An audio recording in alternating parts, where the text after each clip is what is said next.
Film की शुरुआत में हमें पैरेलल दुनिया को दिखाया जाता है, जहाँ जंगल में कुछ सैनिक घोड़े पे सवार कहीं जा रहे होते हैं। लेकिन तभी उनके पीछे एक उल्लू पड़ जाता है। यह उल्लू आम उल्लू नहीं था। वो घोड़े पे सवार एक सैनिक को नीचे गिरा देता है।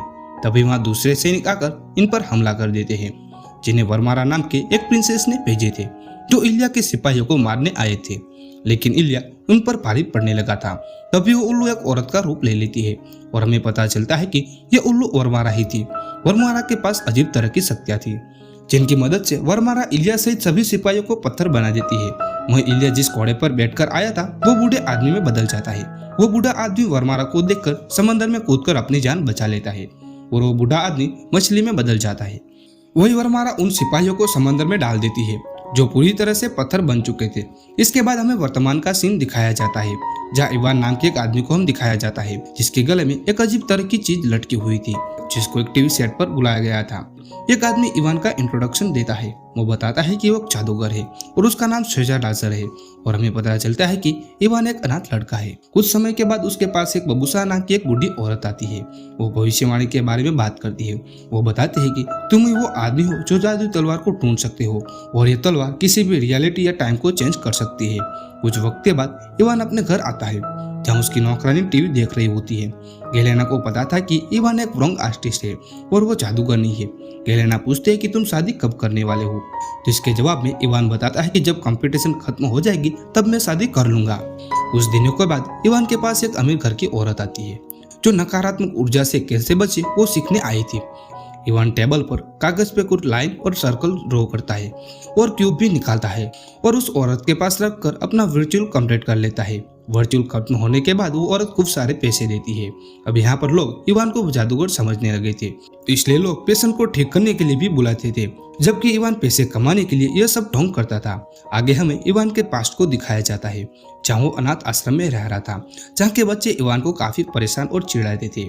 एक दिन आश्रम के सभी बच्चे मिलकर इवान को एक कमरे में कैद कर देते हैं, लेकिन इवान एक स्क्रू को खोलकर उस कमरे से बाहर निकल जाता है और उन लड़कों पर सुसु कर देता है जिन्होंने उसको कमरे में कैद किया था। जिसके बाद इवान ने क्रिस्टल को अपने गले में पहनना शुरू कर दिया था।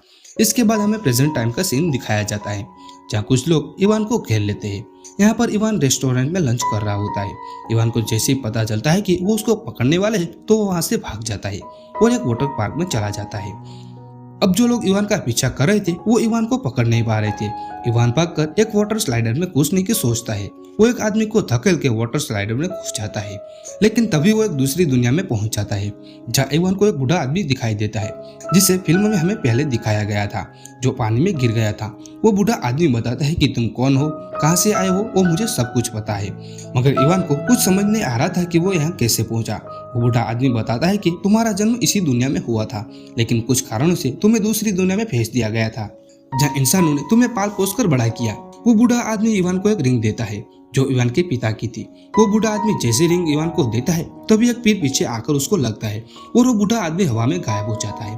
तभी वहाँ वरमारा के सिपाही आकर इवान को घेर लेते हैं और पकड़ लेते हैं। इवान को पकड़ के वरमारा के पति के पास ले जाया जाता है, जो निशाना को एम करने का सीख रहा था। जैसे वो राजा इवान के रिंग को देखता है, वो राजा समझ जाता है कि ये इलिया का बेटा ही है। वो इवान को छोड़ देता है। तभी वहाँ वरमारा आ जाती है। यहाँ पर राजा डेम्ब्रियाना इवान को छोड़ देना चाहता था, लेकिन वरमारा इवान को काल कोठरी में डलवा देती है। जब इवान काल कोठरी में होता है, तब वहाँ उसको विचित्र प्रकार का इंसान दिखाई देता है, जिसका नाम कोस्की था। उसके बॉडी पार्ट को अलग अलग कर दिया गया था, मगर उसके बावजूद भी कोस्की जिंदा था। यहाँ पर कोस्की इवान के पिता को जानता था, इसलिए कोस्की खुश हो जाता है। जहाँ उसे बाबा यागा नाम की एक औरत भी दिखाई देती है। इवान का बाबा यागा पर ध्यान नहीं होता। वो तो केवल ये सोचने में लगा था कि अगर मेरी जगह वो मोटा आदमी आया होता तो क्या होता। लेकिन कोस्की बताता है कि यह सब पहले से निर्धारित हो चुका था। वहीं बाबा यागा जेल के गार्ड्स को चिढ़ा रही थी। कोस्की बताता है कि जंगल के बीचों बीच एक जादुई तलवार है, जो टाइम के किसी भी रियलिटी पोर्टल को खोल सकती है, और सिर्फ इसके बारे में कोस्की को ही पता है। अगर उस तलवार को ढूंढ लिया तो यह सब ठीक कर सकता है। फिर आगे हमें कहानी में दिखाया जाता है कि कैसे विजार अपने गुरु को मारकर जादुई तलवार को हासिल करने की कोशिश की, लेकिन तलवार को लेने के चक्कर में वो खुद घायल हो गया था और इमोर्टल बन गया। और ये आदमी और को नहीं बल्कि खुद कोस्की था। अब कोस्की बताता है कि अगर इवान ने जादुई तलवार को ढूंढ लिया तो वो अपने रियलिटी पोर्टल को खोल सकता है और वापस वहां जा सकता है जिस दुनिया से वो आया है। और इस चीज की भनक वरमारा को नहीं लगने देनी थी, जो एक बहुत बड़ी चुड़ैल है। वहीं जेल में बाबा यागा अपने मेंढक को एक सुंदर लड़की में बदल देती है ताकि वो जेल के गार्ड को बेहोश करके जेल से भाग सके। और यहाँ पर हमें पता चलता है कि बाबा यागा एक चुड़ैल है। बाबा यागा और वो सुंदर लड़की वहाँ से जाने लगती है। इवान भी सोचता है कि अगर वो यहाँ रहा तो डजन में वो सड़ सड़ के मर जाएगा, इसलिए वो भी उनके साथ यहाँ से भागने का डिसाइड करता है। वो अब जल्दी से अपना लॉकेट और रिंग लेकर वहाँ से निकलने लगता है, लेकिन तभी बाकी गार्ड्स उनको देख लेते हैं। लेकिन वो लड़की अकेली उन सब पर भारी पड़ती है। अब ये सभी लोग जेल से भागते हुए बाहर निकल जाते हैं। वहीं वर्मारा को इस बारे में पता चल जाता है कि इवान कोस्की बाबा यागा एक कैद से भाग चुके हैं। वो इसके बारे में अपने पति को बताती है कि इवान शायद बाबा यागा और कोस्की को भागने में मदद की होगी। वहीं दूसरी तरफ जंगल में इवान और कोस्की उस तलवार की खोज कर रहे होते हैं। वहीं इवान अब फ्रॉग लड़की के साथ फ्लर्ट करने लगा था, मगर वो लड़की इवान को कोई भी भाव नहीं देती। फिर भी इवान अपने अजीब अजीब टेक्निक की मदद से उस लड़की को इम्प्रेस करने की कोशिश करता है, जिसका उस लड़की पर कोई असर नहीं होता।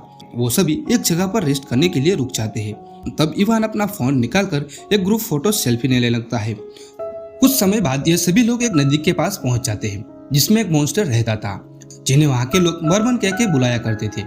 अब ये सब लोग उस फ्रॉग लड़की को उस मॉन्स्टर को सीड्यूस करने के लिए भेजते हैं, लेकिन मरमन पर इसका कोई असर नहीं होता। उल्टा उस फ्रॉग लड़की को पकड़ लेता है। बाबा यागा एक रूपवान औरत का रूप ले लेती है और मरमन के पास जाती है। अब यहाँ पर मरमन की नजर बाबा यागा पर से हट नहीं रही थी। उसकी मरमन से रिक्वेस्ट करता है कि वो नदी का पानी कम कर दे ताकि वो नदी के दूसरे किनारे जा सके। वहीं दूसरी ओर वर्मारा इवान और उनके साथी को ढूंढ रही थी।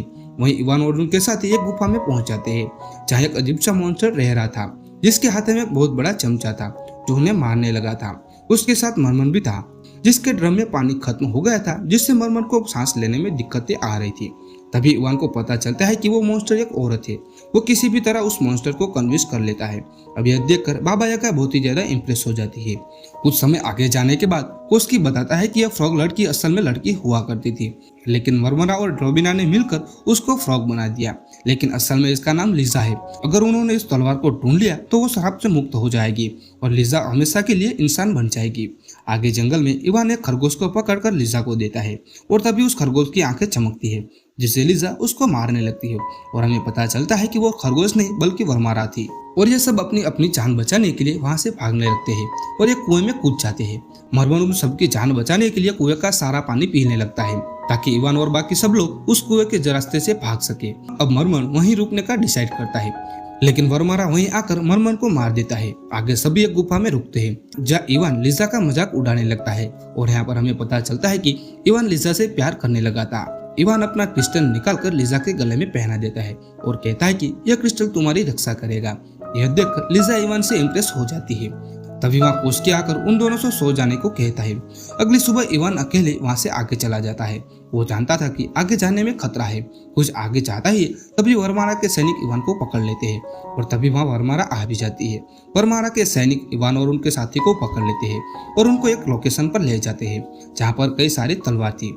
वर्मारा उन तलवारों में से जादुई तलवार को ढूंढने के लिए इवान को कहती है।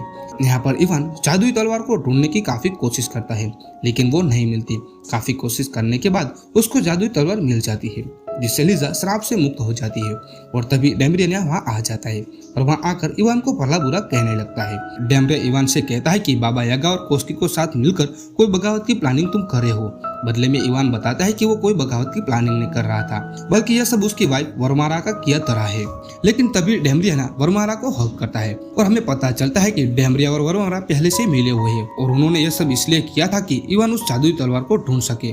और यहाँ पर हमें पता चलता है कि कोस्की डेम्ब्रिया और वर्मारा के साथ मिला हुआ है। वर्मारा ने कोस्की के साथ समझौता किया था कि अगर कोस्की ने जादुई तलवार लाकर दे दी तो वर्मारा उसका डेथ लॉकेट वापस दे देगी, क्योंकि कोस्की लंबे समय से अमर था और वो मरना चाहता था। लेकिन वर्मारा कोस्की को असली लॉकेट नहीं देती, उसके बदले में एक नकली लॉकेट दे देती है। तभी लिजा डेम्ब्रिया के ऊपर कूदती है और इवान भी वर्मारा के गार्ड्स के साथ लड़ने लगता है। इवान जल्दी से उस तलवार को उठा लेता है और अपने रियलिटी के पोर्टल को खोलता है, लेकिन पोर्टल बंद होने से पहले लिजा इवान का दिया हुआ क्रिस्टल फेंक देती है। अब इवान अपनी दुनिया के एक रेस्टोरेंट में पहुंच जाता है और अपने घर चला जाता है। अब उसको पछतावा हो रहा था कि उसने लिजा और बाबा यागा को वहां मरने के लिए छोड़ दिया था। तभी उसको उसके शो से कॉल आता है, जिसमें आज जादू की कंपटीशन होने वाली है। अब यह सुनकर इवान पैरेलल दुनिया में जाकर लिजा को बचाने की सोचता है, इसलिए वो उसी वाटर पार्क में जाकर वाटर स्लाइड करता है। लेकिन अफसोस वो पैरेलल वर्ल्ड में नहीं पहुंचता और वाटर पार्क के गार्ड्स आकर उसको जेल में डाल देते हैं। वहीं जेल में इवान को वही बूढ़ा आदमी दिखाई देता है जिसको हमने मूवी की शुरुआत में देखा था। वो बूढ़ा आदमी इवान को फिर से पैरेलल दुनिया में भेज देता है। अब इसकी बार इवान के साथ एक ड्रैगन को भेजा था जो इवान की मदद के लिए आया था। अब वारमारा के पैलेस में लिजा, बाबा यागा और कोस्की को मौत की सजा सुना दी गई थी। तभी वारमारा के गार्ड्स को इवान को पकड़ लेते हैं। वहीं राजा कोस्की के लॉकेट से स्टोन को निकालकर तलवार में डालने की कोशिश करता है ताकि वो कोस्की की तरह अमर हो सके। तभी वो छोटा ड्रैगन राजा के ऊपर आग उगलता है और इसका फायदा उठाकर इवान सब कुछ छुड़ा लेता है। लिजा इस मौके पर इवान को किस कर लेती है क्योंकि वो उसको बचाने के लिए वापस आया था। इवान लड़ने लगता है। वहीं लिजा और वर्मारा लड़ाई कर रहे होते हैं। राजा लड़ते लड़ते इवान को बताता है कि वर्मारा ने तुम्हारे पिता इलिया को मारा था। कुछ वक्त के बाद कोस्की जब जादुई तलवार में से वो स्टोन निकाल लेता है और अपने लॉकेट में लगाने वाला होता है, तभी लिजा उसके हाथ पर तलवार फेंक कर मारती है और वो स्टोन इवान के हाथों में लग जाता है। इवान जैसे वो स्टोन अपने एम्यूलेट में डालता है, कोस्की और वो राजा दोनों डस्ट हो जाते हैं। लेकिन तब तक वर्मारा वहां से भाग चुकी थी और इलिया जो पत्थर बना था वो नॉर्मल इंसान बन जाता है। आगे हमें कुछ समय बाद इवान को देखते हैं जो इस पैरेलल दुनिया की जादुई जड़ी बूटियों को ले जाकर अपने पेशेंट को ठीक करने में लगा था। और मूवी के आखिरी सीन में हमें ये देखते हैं कि लिजा इवान के साथ अब खुश है। और इसी के साथ ही टाइम ट्रायल की फिल्म की कहानी यहाँ पर खत्म होती है। अगर फिल्म एक्सप्लेनेशन अच्छा लगा तो एक लाइक करना ना भूले और ऐसे एक्सप्लेनेशन देखने के लिए हमारी बॉलीवुड प्रेजेंटिंग यूट्यूब चैनल को जरूर सब्सक्राइब करें। Thank you for watching. धन्यवाद।